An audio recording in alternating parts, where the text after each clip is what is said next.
السلام عليكم ورحمة الله وبركاته. الحمد لله رب العالمين، حمدا طيبا كثيرا مباركا فيه كما يحب ربنا ويرضى.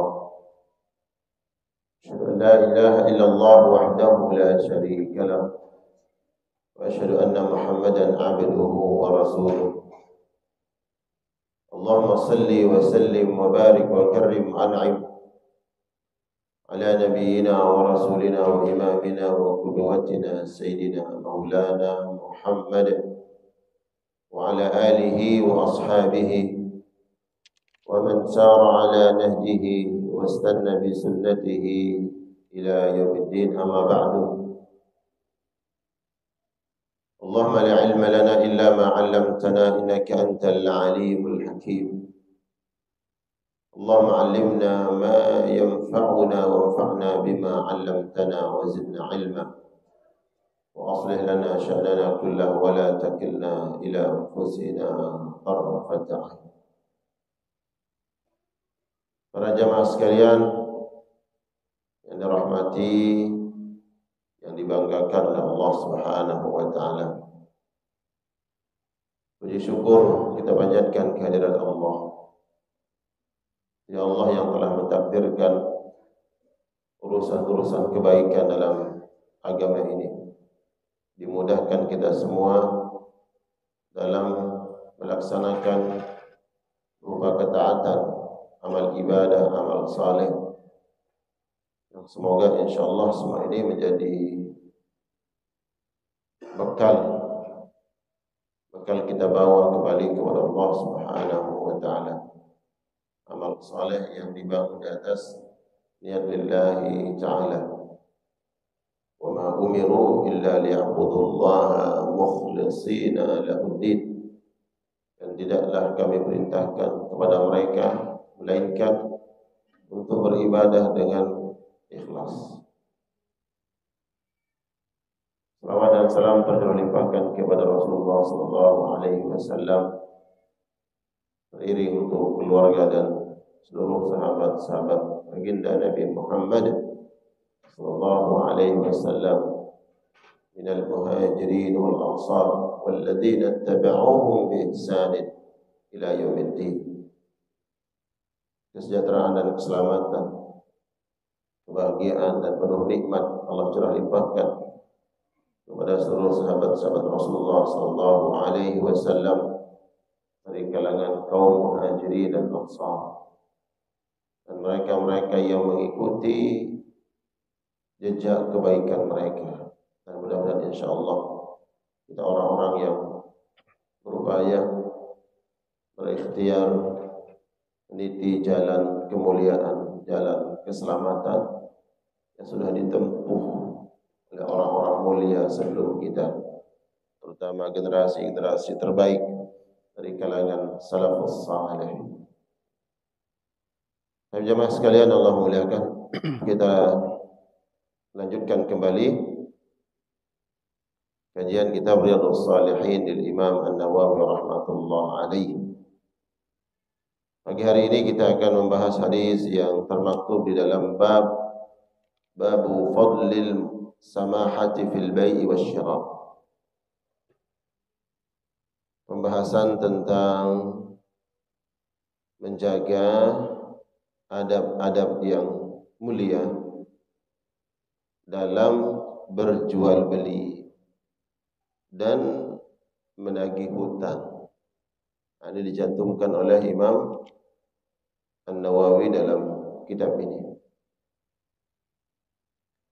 Hadis yang beliau cantumkan di dalam bab ini kisah seorang laki-laki datang kepada Rasulullah sallallahu alaihi wasallam.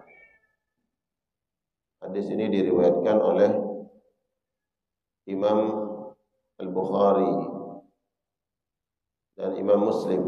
Jadi hadis yang sahih, bersumber dari sahabat Abu Hurairah radhiyallahu taala anhu. Jadi kisahnya jemaah sekalian, ada seorang laki-laki datang ke Rasulullah. Nah, laki-laki ini siapa? Ada perbedaan pendapat, penjelasan dari kalangan para ulama. Ada yang menyebutkan laki-laki ini orang Yahudi, berarti bukan orang Islam. Pendapat yang lain mengatakan Arabi, Ghalil, Jaf, orang Arab Badui, ya, orang Arab Badui yang tinggal di pedalaman kota Madinah, bukan orang kota. Nah, biasanya tabiat akhlak itu kan sangat dipengaruhi oleh lingkungan. Lingkungan itu sangat mempengaruhi akhlak. Nah, ini ada Arab Badui, ya, menurut pendapat yang kedua. Kisahnya, kata Abu Hurairah, anna rajulan atan Nabiy sallallahu alaihi wasallam. Ada seorang laki-laki datang kepada Nabi. Nah, tujuannya apa? Yataqadahu, dia menagih hutangnya sama Nabi. Berarti Nabi punya hutang. Nabi punya hutang. Kalau kita kemudian mendengar Nabi punya hutang, Nabi orang kaya atau orang miskin? Identik ya. Biasanya kalau punya hutang identik dengan ya hamba Allah siapapun, ya tentu kekurangan materi. Ya. Namun hari ini orang kaya pun banyak hutangnya, Pak. Ya, makin kaya makin banyak hutang. Kalau kita mungkin hutang 100, 200 ribu, sejuta, 10 juta. Ada orang kaya yang ratusan miliar bahkan triliunan hutangnya.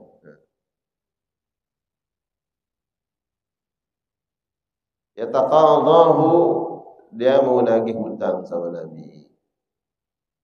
Nanti kita jelaskan Nabi miskin atau kaya. Kita kisahkan dulu. Lalu bagaimana? Fa'agladha lahu. Laki-laki ini merasa punya piutang, ya seenaknya, tanpa basa-basi, nggak ada akhlak, ya, dengan kasar. Sifat manusia itu begitu. Kalau merasa punya jasa, ya, punya kebaikan, punya kuasa, bisa ngatur orang seenaknya, seenak ide, apa tuh? Kalau bahasa Jawanya seenak dewe, seenaknya sendiri. Kalau bahasa Betawinya apa? Ibu-ibu, apa Bu? Gak apa-apa, bahasa kasarnya apa? Secangkeme. Fa'agladha lahu, dia kasar kepada Nabi. Nah, coba kita bayangin gimana ya nagih hutang dengan cara yang kasar. Ya mungkin membentak, "Hei, bayar dong hutangmu." Gimana sih? Bayangin aja gimana orang nagih hutang dengan kasar. Yang dikasarin Nabi. Di situ bukan Nabi doa, ada sahabat-sahabat yang lain.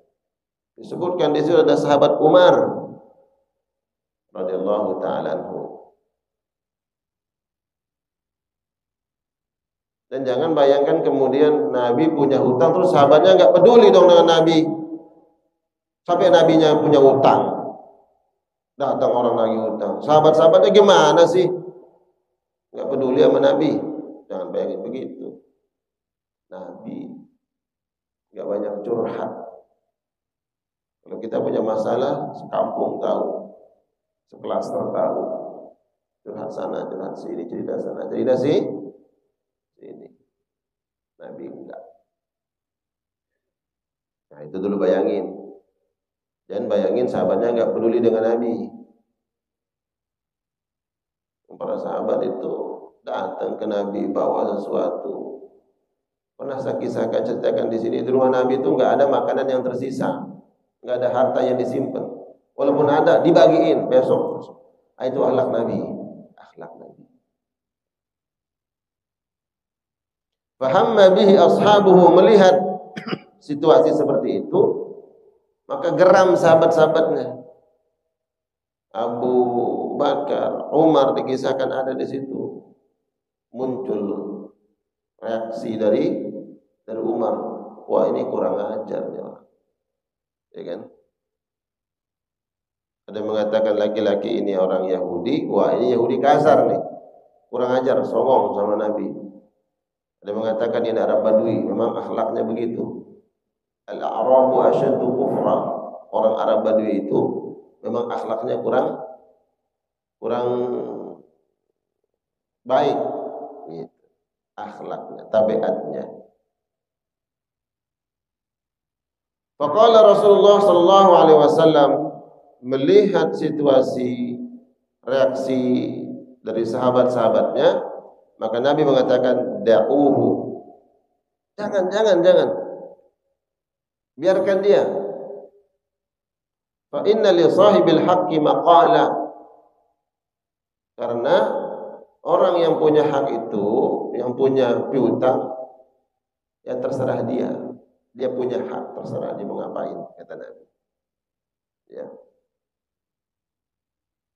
Nabi di sini bukan membenarkan sikap ya yang kasar, yang enggak ada akhlak. Enggak, Nabi sedang mengajarkan akhlak mulia. Bayangkan kalau seandainya saat itu Nabi tersinggung, marah, kemudian di situ ada sahabat-sahabatnya, kamu kurang ajar. Hajar dia umpamanya. Gimana? Dia mampu, dia kuasa, tinggal perintahkan. Tapi Nabi enggak lakukan itu. Enggak sok-sokan. Ya, enggak haji mumpung. Tidak menggunakan kekuasaannya untuk membela, bahkan membela dirinya. Kata Nabi, biarkan dia. Jangan kau apa-apain. Karena sesungguhnya dia punya hak sama saya. Dan orang yang punya hak terserah dia mau ngapain, kata Nabi. Ini sedang mengajarkan akhlak. Mengajarkan akhlak kepada para sahabat-sahabat Rasulullah, mengajarkan akhlak kepada kita semua. Tsumma qala, kemudian Nabi berkata, "Utuhu sinnan mithla sinnihi." Tolong bayar hutangnya. Iya, tolong bayar hutang itu. Carikan yang sesuai dengan hutang saya. Ceritanya Nabi itu meminjam, berhutang seekor unta. Unta masih kecil. Ya. Nanti hukumnya di sini mengajarkan kita boleh ya berhutang berbentuk binatang ternak. Tak pinjam ayam satu ya, kamu sembelih. Gitu. Boleh enggak? Boleh. Minjam. Ya. Jadi boleh meminjam dalam binatang ternak. Ini berlaku dulu di kampung-kampung berlaku. Kalau di kota mungkin gimana? Mungkin. Di kampung-kampung berlaku. Jadi Islam itu mengakomodir semua umat Nabi Muhammad SAW. Ya. Jadi pinjam meminjam dalam bentuk binatang boleh. Kalau saya bilang tak utang, saya beli ya tapi utang, belum tentu dia punya uang nanti. Mau dia bayar pakai uang, dia nggak punya uang. Kuat dugaan dia bahwa mungkin beberapa bulan dia punya binatang ternak yang sama dengan yang dia pinjam, nanti diganti dengan binatang, iya kan, hewan, gitu, binatang ternak atau hewan ternak. Ya. Apalagi di zaman itu, di zaman Nabi Sallallahu Alaihi Wasallam, tukar menukar, pinjam meminjam, bukan hanya berbentuk mata uang. Dia carilah, para sahabat cari, berapa umurnya? Dicari seumuran yang dipinjam oleh Nabi. Qalu, para sahabat mengatakan, ya Rasulullah, la najidu illa amsal min sinnihi. Ya Rasulullah, kami tidak mendapati, enggak ada ya Rasulullah persis seperti yang kau pinjam. Ya, disebutkan di sini umurnya, tidak dijelaskan berapa umurnya. Ya, katakanlah Nabi meminjam unta itu umur udah 2 tahun, maka dia suruh sahabat tolong carikan unta yang umurnya 2 tahun, saya mau ganti untanya. Dicari para sahabat, nggak ada ya Rasulullah. Yang ada adalah yang usianya lebih gede, lebih besar, katakanlah 3 tahun. Mana lebih besar unta, 2 tahun atau 3 tahun? Atau 3 tahun. Sapi 2 tahun sama 3 tahun lebih besar mana, Pak? 3 tahun lebih gemuk, lebih mahal. Ya kan, kalau dijual lebih mahal, bobotnya lebih besar. Kata para sahabat, enggak ada yang persis sama ya Rasulullah. Nanti kalau kami bayar ganti dengan yang 3 tahun, kan ada kelebihan di situ. Betul enggak? Ada kelebihan. Nah, kata Nabi sallallahu alaihi wasallam, "Utuhu." Kasih dia. Enggak apa-apa. Ganti dengan yang lebih gede, yang lebih besar, enggak apa-apa kata Nabi. Fa inna khairakum ahsanukum qada'an. Orang yang terbaik di antara kalian adalah yang meminjam kemudian dia ganti dengan yang lebih bagus. Nah, gimana dong Ustaz masalah riba? Bukankah orang yang memberikan pinjaman, yang punya piutang, dan nanti diganti dengan yang lebih banyak, jadi riba dong? Nah, ini jemaah. Kenapa ini diperbolehkan dan dilakukan oleh Nabi? Nabi melakukan ini agar menjadi hukum. Tidak ada sebelumnya syarat perjanjian bahwa nanti wahai Muhammad kamu ganti sama yang lebih gede. Ada nggak perjanjiannya? Nggak ada. Nggak ada sama sekali perjanjian. Jadi karena nggak ada perjanjian, maka boleh. Beda kalau umpamanya tadi contohnya nih, ya pinjam meminjam seperti di zaman dulu atau di kampung-kampung masih ada, pinjam 1 ayam umpamanya mau dipotong, pas punya hajat ayamnya belum cukup, ada ayam tetangga mau beli nggak ada duit, itu ayam ada berapa tuh? 3. Nah ini tak pinjam dulu buat nambah ini, mau moto ada hajat, potong 3. Ya. Tapi yang punya ayam bilang, nanti ganti ya. Iya saya ganti, tapi ganti 5 ekor loh. Oke, tak ganti 5 ekor, riba, nggak boleh. Karena didahulu, ya, disebabkan ada syarat, ada perjanjian, itu nggak boleh. Jadi lebih dia. Tapi tiba-tiba nih yang punya hajat, ya, seminggu setelah itu, 2 minggu setelah itu, Pak tak ganti dulu. Saya punya, ya, utang sama tetangga, dia carilah ayam, dia beli ayam. Atau dia nggak punya duit, ternyata dia punya ada ternak lain, dia ambil, dikasih, nih tak ganti ayammu. Kan 3, nggak apa-apa, tak kasih kamu 5 ekor aja. Jangan lebih nih, nggak boleh. Boleh, ambil yang 2 ekor itu, walaupun jadi 5 ekor, boleh. Kenapa boleh? karena yang meminjamkan tuh nggak pernah mensyaratkan dan bukan itu keinginan dan tujuannya. Contoh, gitu. Jadi poinnya di sini, fakis ala dzalik, silahkan. Ya. Ketika kita meminjamkan sesuatu, ya meminjamkan sesuatu, betul-betul niatnya meminjamkan. Baik yang meminjam atau yang dipinjamkan. Enggak ada niat sama sekali untuk mendapatkan lebih dan sebagainya. Yang meminjam kemudian dia bawa kue. Ya kan datang ke rumah, tak ganti uang kamu yang kemarin ya. Dia bawa tentengan. Apa dia bawa? Dia bawa tentengan kue, makanan atau apa. Boleh enggak? Boleh. Ustaz dia lebihin. Dia lebihin. Boleh enggak saya terima itu? Boleh, dengan syarat. Betul-betul dengan syarat. Bukan itu menjadi sebuah tradisi, ya, bahwa kalau meminjamin pasti tuh, dia pasti lebihin. Kalau itu niatnya, riba. Betul-betul enggak ada niat. Memang niatnya membantu kok. Tapi yang dibantu ini, kemudian berterima kasih banget. Ya, dibantu.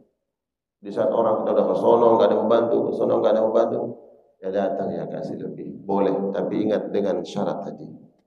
Nah, beda tipis tuh Pak, hukum tuh beda sedikit, jadi salah, jadi beda hukumnya.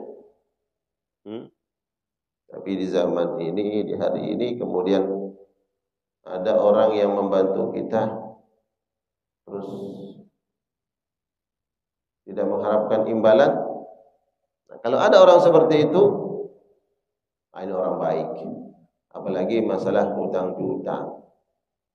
Ya, masalah hutang piutang. Kalau hari ini kita diberikan pinjaman sama tetangga, sama sahabat, kawan, maka itu tetangga, sahabat, kawan yang baik.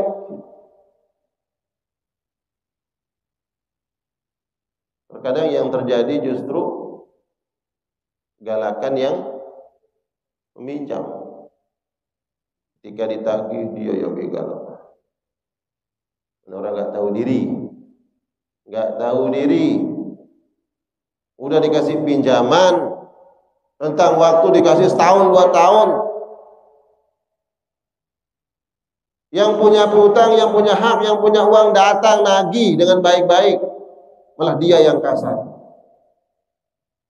kurang ajar. Ada yang begitu, nih biar nyampe nih.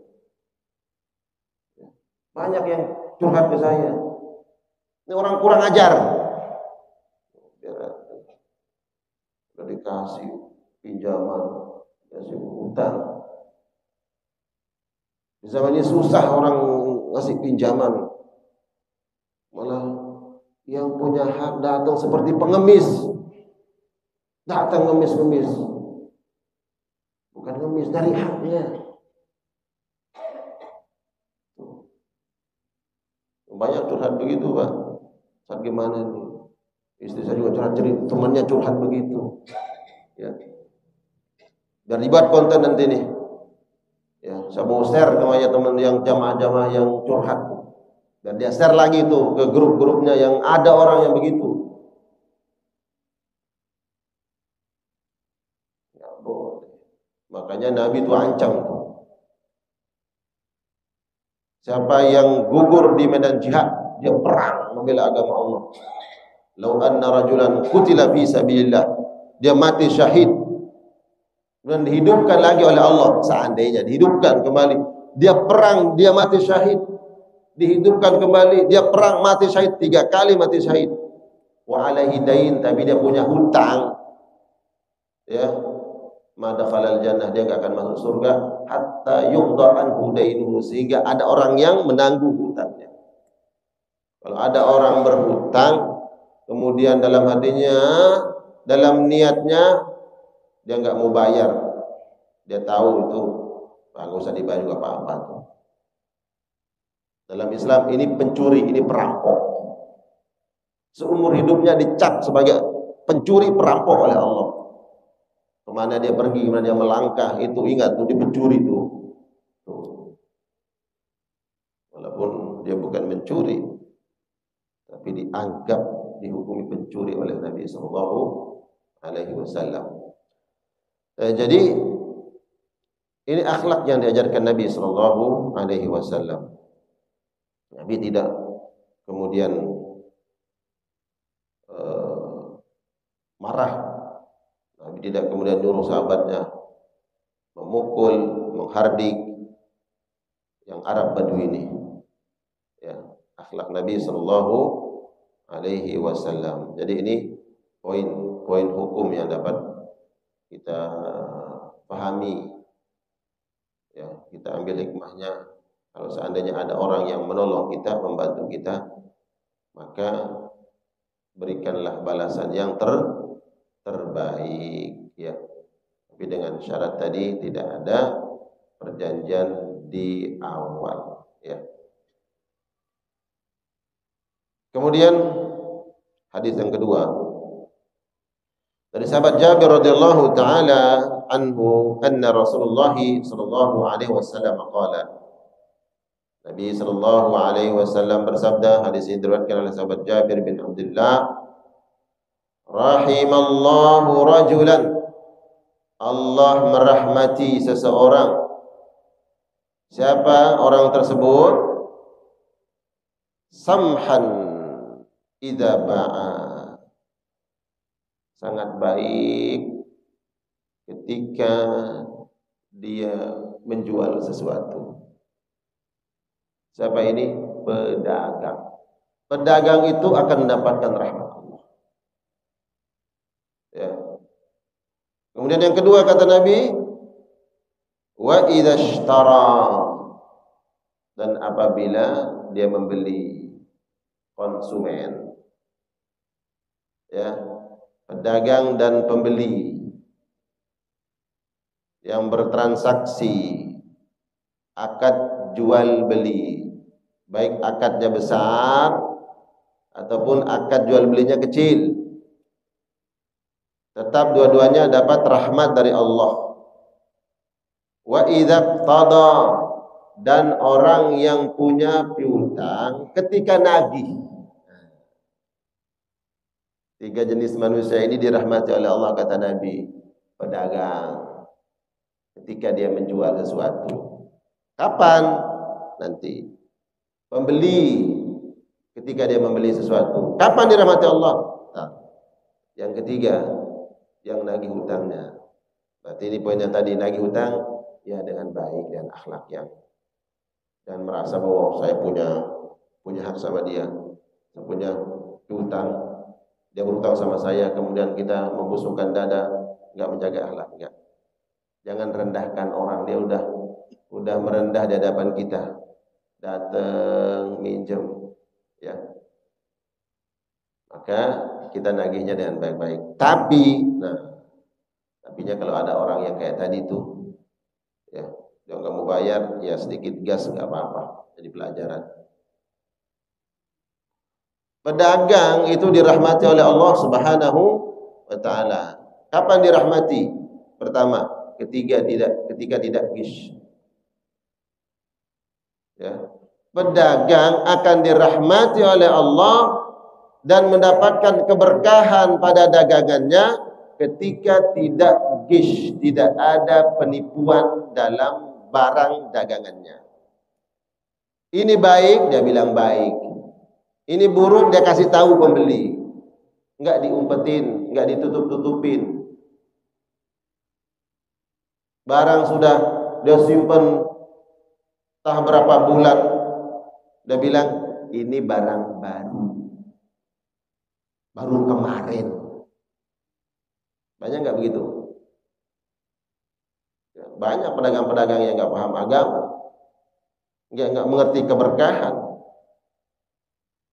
Makanya keburukan yang paling banyak kata Nabi di mana? Di pasar. Rentan penipuan, rentan gish.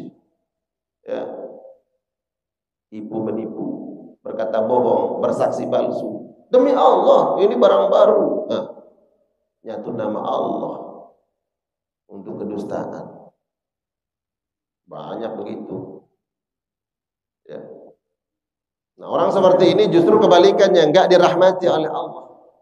jauh dari rahmat Allah, enggak berkah dagangannya. Ya.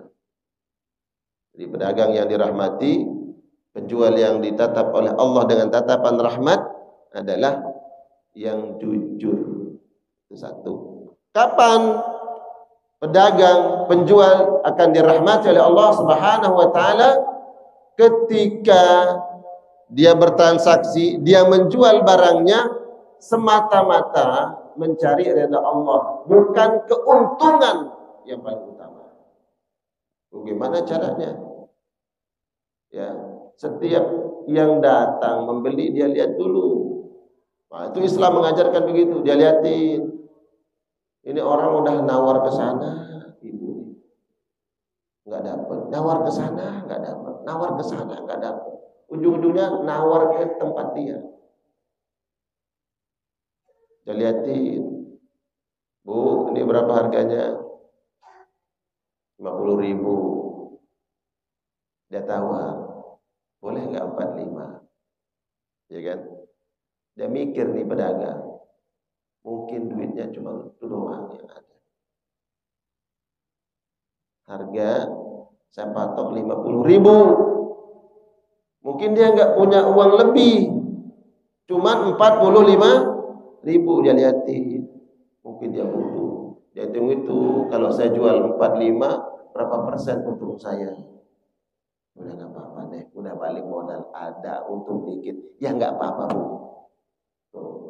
Ini pedagang yang dirahmati oleh Allah. Dia menjual sesuatu bukan semata-mata untuk mendapatkan keuntungan, apalagi meraih keuntungan sebanyak-banyaknya. Walaupun dalam hukum terserah, pedagang itu mau menjual barangnya berapapun itu urusan dia. Mau patok harga berapa itu hak dia. Kalau untungnya umpamanya 100% bahkan 200%, ya dapat untung, tidak dapat untung. Dapat rahmat Allah belum tentu. Siapa yang mendapatkan rahmat Allah? Ya, yang dia lihat tuh pembeli-pembeli. Ya, mungkin segitu duitnya, ya udah deh, balik modal dapat untung, semoga berkah dia kasih. Ini pedagang seperti itulah akan dirahmati oleh Allah Subhanahu wa taala. Ya. Jadi memang ada akhlak-akhlak yang mahmudah, yang mulia yang diajarkan oleh Nabi sallallahu alaihi wasallam bagi para pelaku bisnis. Maka Nabi menyebutkan, jangan di antara kalian mendekati pasar-pasar kami kalau tidak tahu hukum fikih. Ya, hukum halal haram. Nah, itu pertama. Yang paling utama adalah paham dulu hukum fikih. Ini halal, ini haram, ini boleh, enggak boleh. Baru turunannya nanti akhlak pedagang.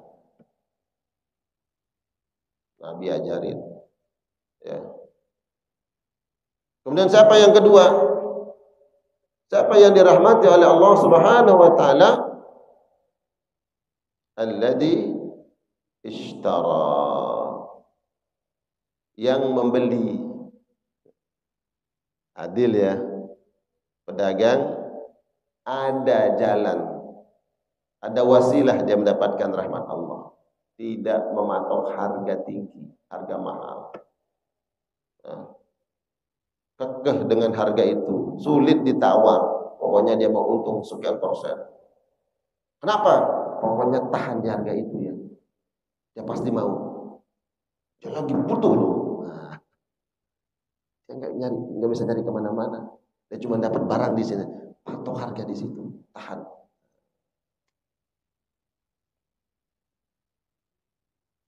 Kemudian pembeli juga dapat rahmat Allah. Kapan pembeli itu mendapatkan rahmat Allah Subhanahu wa taala?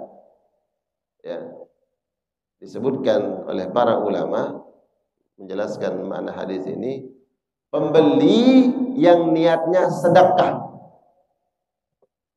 Tuh, bisa kita sedekah lewat transaksi jual beli, bisa. Kapan itu? Ketika kita membeli sesuatu sebenarnya enggak butuh-butuh amat. Ya. Ketika kita membeli sesuatu, tapi barang yang kita mau beli sebenarnya enggak begitu butuh. Tapi kita lihat bahwa kita ingin menolong orang ini. Dan kita beli barangnya, kita beli dagangannya, niatnya nolong, membantu. Ini pembeli yang dirahmati oleh Allah. Paham ya Pak? Jadi kapan kita ini diberikan kesempatan mendapatkan rahmat Allah? Kita ketika membeli sesuatu, kita beli dagangan orang, dagangan penjual itu, sebenarnya kita enggak butuh-butuh banget dengan dagangannya, tapi niatnya nolong, membantu. Mungkin belum ada dagangannya yang laku. Kalaupun laku, sudah berapa banyak dagangannya yang terjual yang laku? Udah balik modal atau tidak?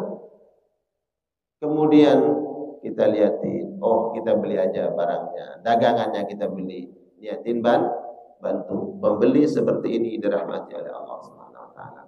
Kecil ataupun besar. Oke, yang kecil apa? Bu, contoh yang kecil apa, Bu? Beli bakso umpama, ya.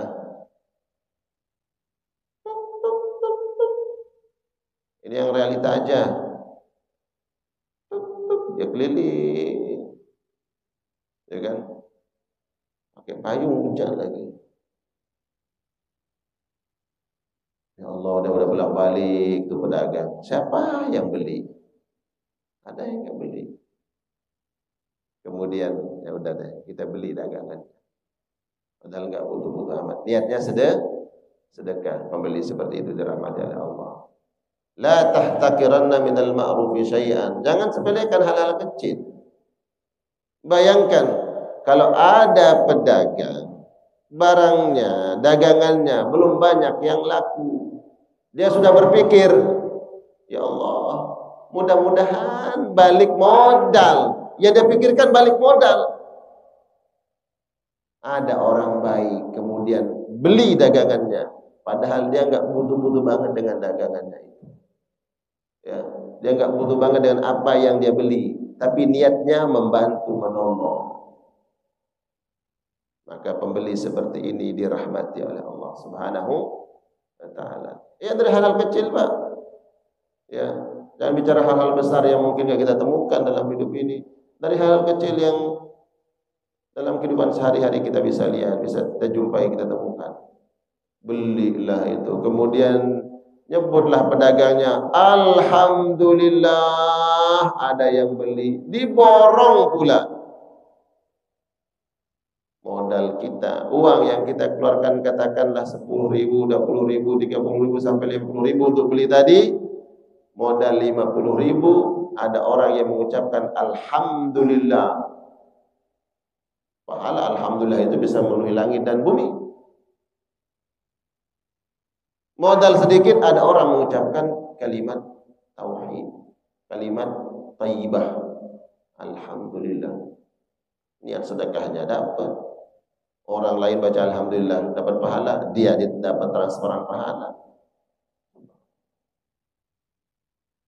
Bahkan ulama menyebutkan pembeli seperti ini dalam pandangan syariat dianggap bersedekah dengan sembunyi-sembunyi.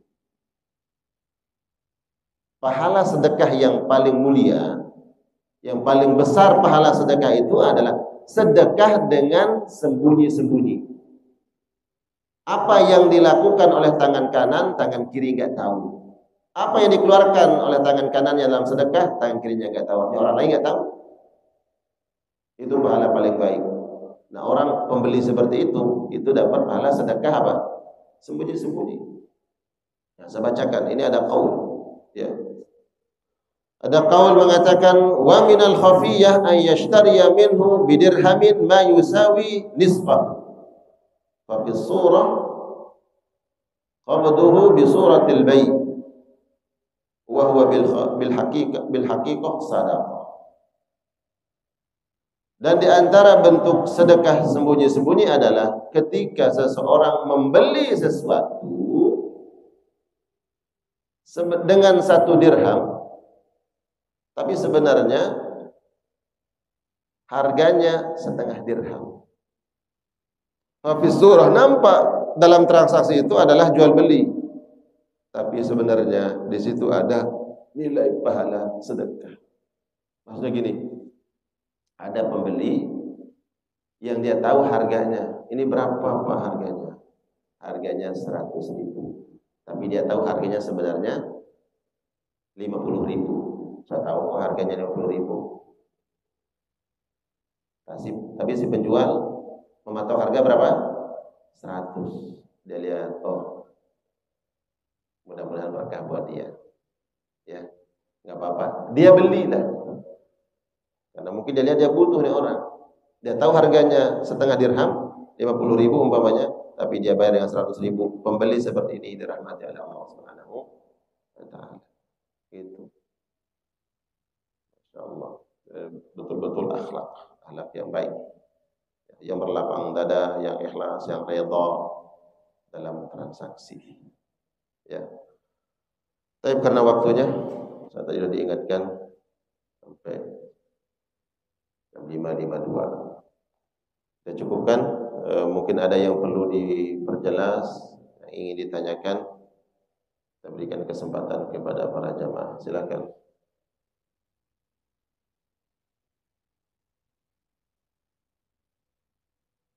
Ada yang ingin ditanyakan?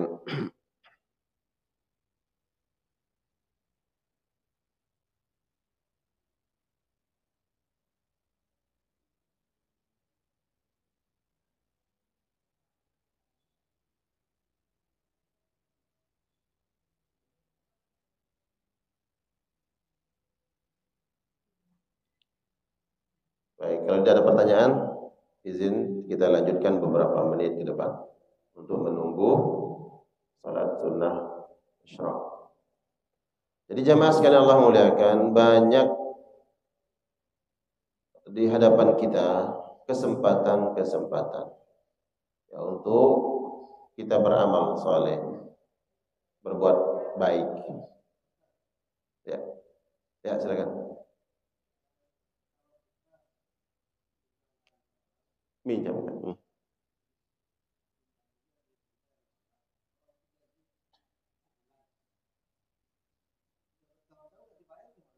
Ya, kayak tadi.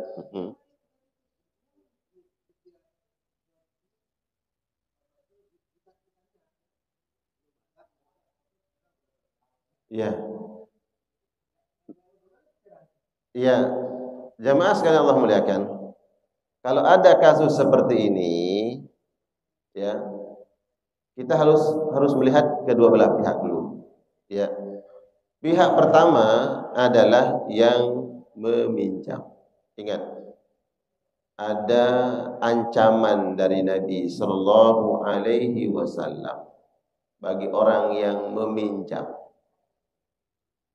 Apa ancamannya?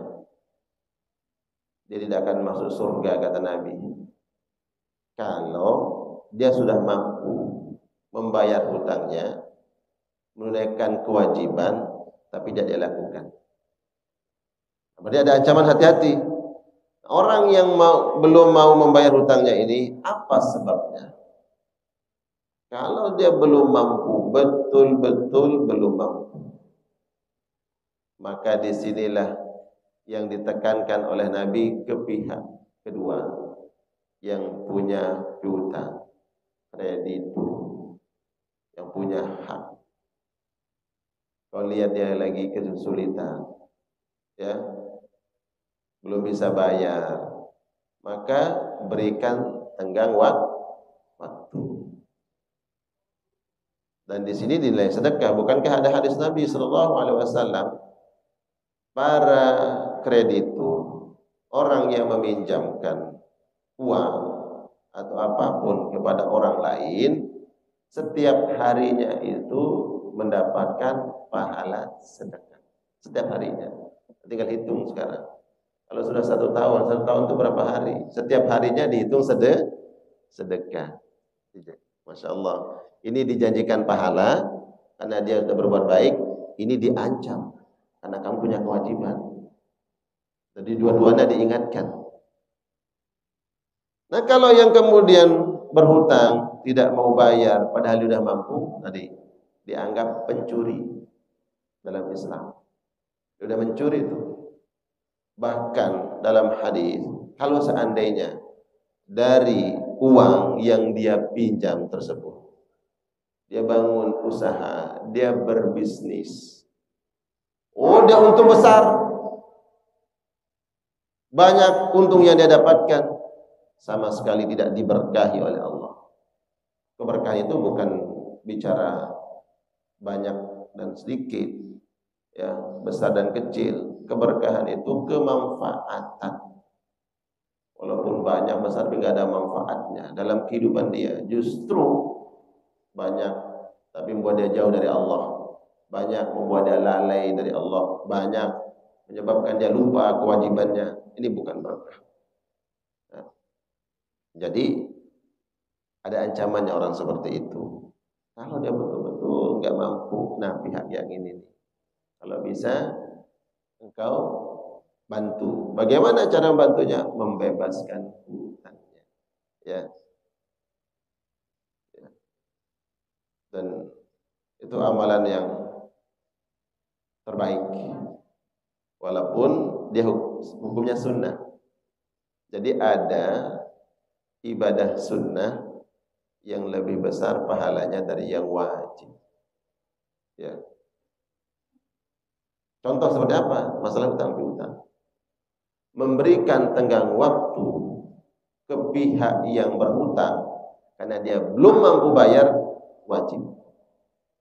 Jangan paksa dia. Ya. Jangan tekan dia. Dia belum mampu, betul-betul nggak mampu, wajib. Dia berikan tenggang waktu. Tapi sunnah. Kalau dia mengatakan betul-betul nggak mampu ya, iya nggak mampu. Ya udah tak bebasin aja. Kata, sikap, keikhlasan membebaskan dia dari hutang, nggak perlu dia bayar, itu sunnah. Tapi pertanyaannya, mana lebih besar pahala? Yang sunnah atau yang wajib tadi? Lebih besar pahala membebaskan hutang atau memberikan tenggang waktu? Pasti lebih besar pahala yang membebaskan. Karena yang punya hutang kemudian alhamdulillah setiap malam dia nggak bisa tidur. Kenapa nggak bisa tidur? Ada WA yang masuk ditagih, dia belum punya uang. Ya, nggak bisa bayar, nggak tenang hidupnya. Mau ke sono takut ketemu sama dia. Mau ke sono nanti takut ketemu lagi di situ. Akhirnya ngumpet. Nggak mau kemana-mana. Ya. Ada bakti sosial, bersih-bersih, dia nggak mau datang. Kenapa? Nanti ketemu sama orang itu. Saya punya utang soalnya. Nah, malu kan? Akhirnya dibebasi. Dia bilang alhamdulillah. Nah, itu lebih besar pahalanya daripada yang wajib memberikan tenggang waktu. Ya. Jadi memang kedua belah pihak ini diingatkan oleh Nabi sallallahu alaihi wasallam. Mudah-mudahan mereka yang belum dibayar ya, dikembalikan uangnya, yang dihutangi sama orang lain diberikan rezeki oleh Allah, diberikan tambahan kebaikan, diberikan pahala yang terbaik. Dan doakan aja yang berhutang tuh, semoga dapat hidayah biar dia sadar dia punya kewajiban untuk bayar hutang. Gitu Pak ya. Ya. Jadi Allah sebenarnya sedang menghantarkan, ya, mempersiapkan kebaikan.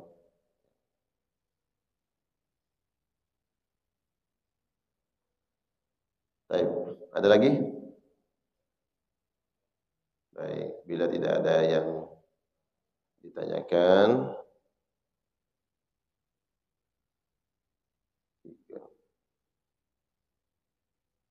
ya, sudah waktunya boleh kita salat sunnah isyraq. Dan lebih utama tunggu tinggal 1 menit atau 2 menit lagi baru salat sunnah. Semoga kajian kita ini diberikan pahala terbaik oleh Allah Subhanahu wa taala. Ilmu yang kita dapatkan Jadi ilmu yang kita dapat amalkan, ya, diberikan keikhlasan dalam setiap perbuatan, ucapan. Allah membimbing hati kita, hati yang berakhlak mulia, akhlakul karimah, sebagaimana yang diajarkan oleh baginda Nabi Muhammad sallallahu alaihi wasallam. Amin ya rabbal alamin. Baik, kita tutup kajian kita dengan sama-sama membaca doa kafaratul majlis. Subhanakallahumma bihamdika asyhadu an la ilaha illa anta astaghfiruka wa atubu ilaik. Assalamualaikum warahmatullahi